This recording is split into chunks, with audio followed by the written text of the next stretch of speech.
Hey then, welcome to the Apocryph Island Railroad. This is my second video. Just thought I'd give a quick layout tour, and then in future videos you should be able to follow and recognise where operations are taking place. General overview. The layout consists of two parts. We have the lower level, which is as yet incomplete.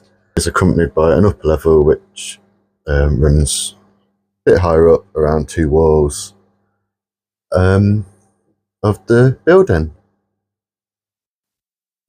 So the building I'm in is a garden shed basically. I have a section separated off for a workbench, so in total I've got 20 feet down one side and 15 feet down the other.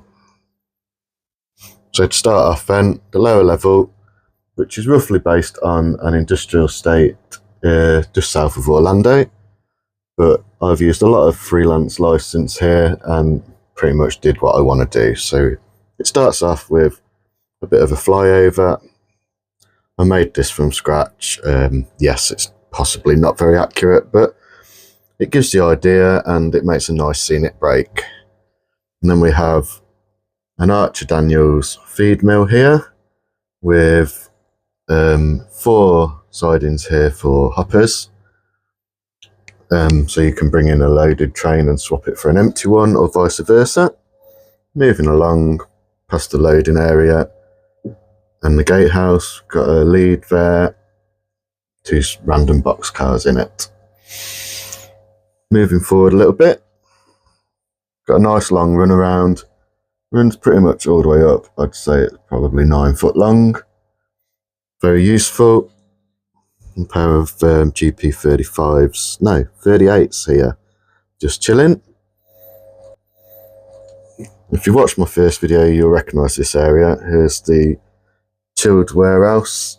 No doors on it, but from the other side you can't really see. 2 boxcars there waiting to be loaded.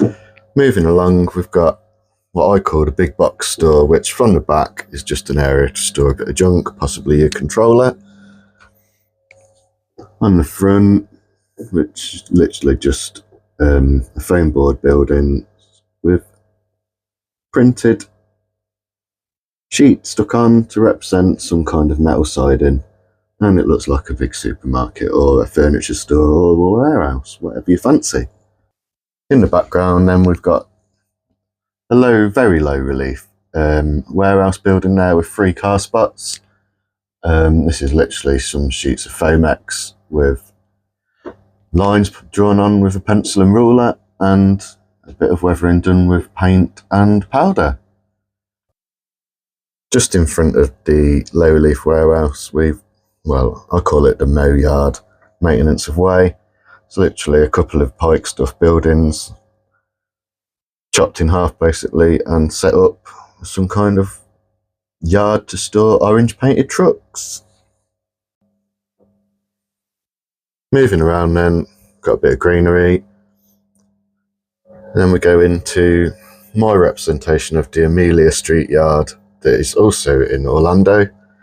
Basically it's a transload facility. Got a bit of a collection of trucks and stuff trucks and a fern trailers here. A Wolfers transload facility with, that shouldn't really be up there, but oh well. And yeah, then we've got a bit of a loading bay,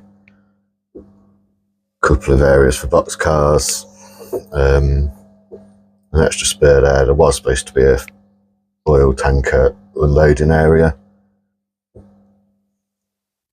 various collection of containers, and a spurious boxcar there. Shouldn't really be there, just to hide the background, because as you can see I haven't really done anything with that. It's just a wasteland.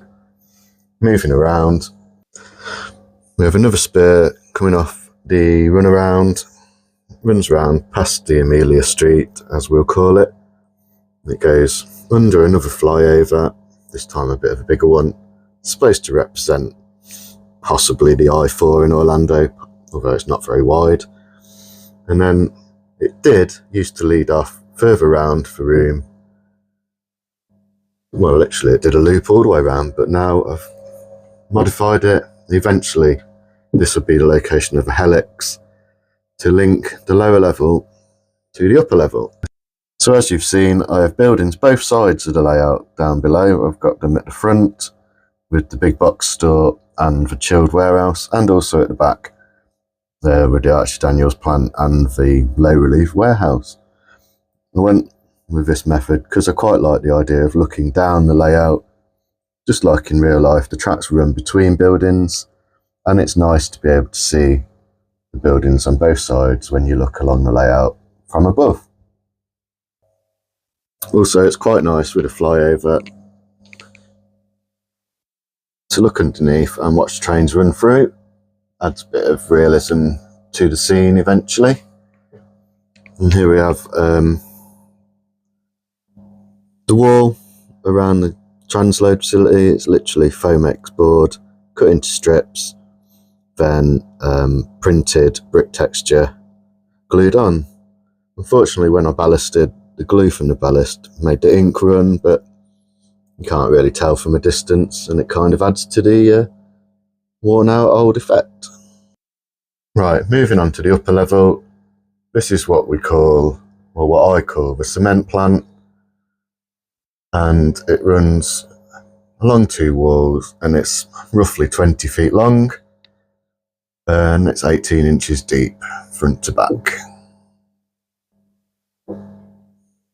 Excuse that ventilation fan, it's a bit noisy. To start off with, I've got some temporary staging here, just enough to hold one or two trains.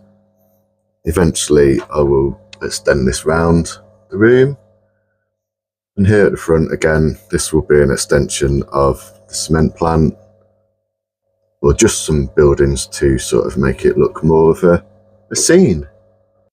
Right, moving on then. Any of you that have followed me on Instagram will recognise this area, because this is where a lot of my Instagram posts are created, on what I call the cement plant. It does have a name. Some of you may find it funny. It's a bit punny. It's called the Viagra Cement and Aggregate Plants for a Rock Hard Lay. Haha, very funny, yes I know. Okay, so it consists of Wolfers plastic pellet tanks, which were supposed to represent cement silos. We have a Bachmann Scenecraft, okay, this is 00, loading hopper, quite a nice little model, and I can't remember the brand of the Volvo loader, but Volvo loader fits quite nice. And we have a Wolfers, I can't remember the name of the kit, a Wolfers loading area kit bash to sort of fit the area. And then a hopper car loading or unloading area. I have Rogues Gallery, my collection of cement mixers and just random figures who represent the drivers in the lineup. A big old tree. Moving along past the IBC scene, which is on my Instagram this week. And then we have another run around, moving along, and at the front in the lead for the cement plant is a temporary, for now, scrapyard scene. Eventually it will be full of scrap. A couple of gondolas can be loaded or unloaded here. Beautiful Herpa Liebherr 360 there with a, well, it's a concrete pulverizer, but in my world it is a scrap share. At the back then we have a propane gas facility. I call it P Hearts Gas, another punny name. I do like my puns. A pipe stuff building cut in half, and that acts as a site office. A bodged together pipe gantry made from parts of a Wolfers power station kit, I believe. Moving along, we have the loading area, a Wolfers propane tank, and various bits of accessory to make it look busy. Finally, for now then, we have the bridge. This is a recent addition. No, not a Wolfers, a BLMA concrete bridge. bit of a dried up creek, and you can see underneath people have been dumping junk and graffitiing everywhere. And moving along to the last scene before we go into the second staging, we have Summit Custom Kits Shamrock petrol station, gas station, sorry, that I'm building into this area.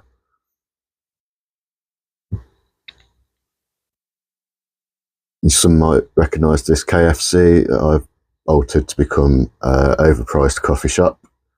And then finally we have the last bit of staging, or as a friend of mine calls it, a storage plank, which quite aptly it is literally a plank. So finally, if you've made it this far, I'd like to thank you for taking the time to watch my video. And if you feel like it, please do like and subscribe. I mean, I'm not going to come around and find you if you don't, but as we all say, every little helps. Again, thank you very much, and keep checking back for more videos.